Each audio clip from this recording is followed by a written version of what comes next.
The only disappointment about yesterday, we've sort of banged on about the undercard at Hastings and the Livermore Classic, showing us a really good horse. The only sort of source of disappointment for race fans watching trackside yesterday was probably the no-show, the second race abandonment / postponement of Riccarton Park, which was, well, I think to the surprise of just about everyone. This was the official line anyway from Steward Matthew Williamson.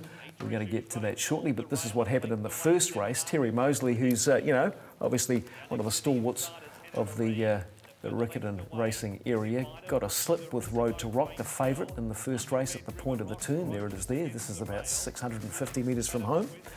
And they were willing to put that down to just, racing action, I suppose. And then in the second race, out wide, we're looking for this horse at the same point. Faux pas, I think it was, just starting to make its run around the field and slips. And there was another one a bit further up, I think, in that race as well. So I think the connections of the horses in race 3 are still waiting for any information about what's going on, because they were a wee bit starved of it later in the day. Matthew Williamson was the stipe at hand, and he had this official view on what happened at Riccarton after race 2 yesterday.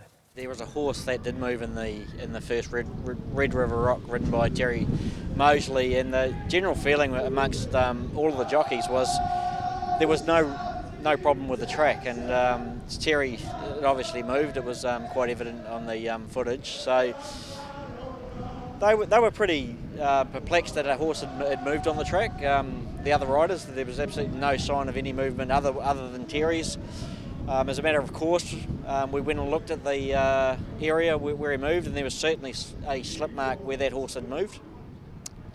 And there were some other small marks, but nothing that you wouldn't find on any normal race day. So nothing too alarming apart from the one movement where Terry's horse had moved. He reported that the horse had been hanging prior to the incident, so there was some thought that had contributed to it. So the general consensus was that we could continue without any worries whatsoever. As the second race progressed, the horse faux pas of Courtney, I think it was Courtney Barnes, has certainly moved front and back. So the number of other jockeys, namely Shankar Muniundi and Jasmine Fawcett, also felt their horses had moved. It was evident that Shankar's had. Not so clear on the films about Jasmine's. However, faux pas had slipped quite badly, so we went and inspected the area. There was a number of slip marks. There was no other alternative other than to stop racing today and let the club take it from there. Suffice to say, there was a lot of head shaking going on yesterday at Riccarton Park, and even the CEO of the Canterbury Jockey Club, Tim Mills, could make head nor tail of what went on. Tim, never an ideal situation what's unfolded today here at Riccarton Park, but it is nature, and of course the jockeys out on the track. We have to make that paramount, don't we? Oh, look, it's just devastating for all, To be fair, I can't quite understand it, because all the indications during the week was that a track was being prepared that should have been able to accommodate the rain that came last night. The pentrometer readings were around the 2.5 mark, dead's 2.6. Alan Chapman, our course manager, mentioned a couple of occasions that the second drop, which is always a good indicator, was going well into the track. If you do get the first drop and then the second drop doesn't go in far, then that perhaps suggests that things could be quite tight underneath.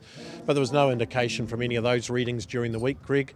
And in fact, last night when we got 3 or 4 mils of rain, we were actually dancing a jig, thinking this is great, this will just settle everything nicely, even things out, and arrived on appeared to be a true dead track from the pentrometer readings. And Terry Mosley said to me after the first race, he said, "Oh God, mine slipped." And I thought, gee, the stipes thought that might have just been one of those things, just an ungainly horse or an isolated incident of that particular runner. But after the second race, when more riders expressed some concerns for the footing of their horses, there's no option, and we've just got to weigh up our options. The footage was pretty compelling, faux pas slipping wide out on the track. Okay, talk me through the process here. We'll talk about possibilities of where you might race, but the Verdi drain will go right round the track, and that's a decent sort of process, isn't it? It is. Takes about 2.5 hours a lap here on a 2,400 metre track. We are going to do that this afternoon and tomorrow, because obviously we've got to endeavour to address what has unfolded today, so doing nothing's not an option. Verti draining's part of normal maintenance, and we do the verti draining on a reasonably regular basis. Just while we've got you, to my left is the public stand, which is clearly not in play. Give us an update in terms of the Cup meeting and the fact that people won't be able to use what is part of the iconic week. Yeah, it is. I feel a bit like I've got an Anthony Joshua uppercut here. I've got the first one and you've come across with the big Grand National stand is out of action for New Zealand Cup Day, for all race meetings, for public usage.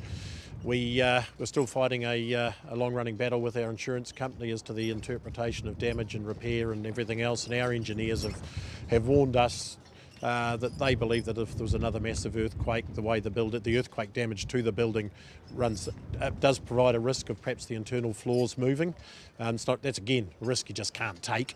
But we're addressing it. There will be plenty of outdoor areas for the general admission. People will still come to Cup Day. They'll still have a great time. So heads being banged together, I would say, on Monday, and officially on Tuesday, races 3 through 10 will be held at the Canterbury Jockey Club, including the preludes for the Guineas and also the Copeland's Mile. That was Riccarton, and that probably wasn't good enough. It stopped raining at 5 o'clock that morning. I don't think it was the weather that caused that track to be slippery yesterday. Not good enough, 1 out of 10.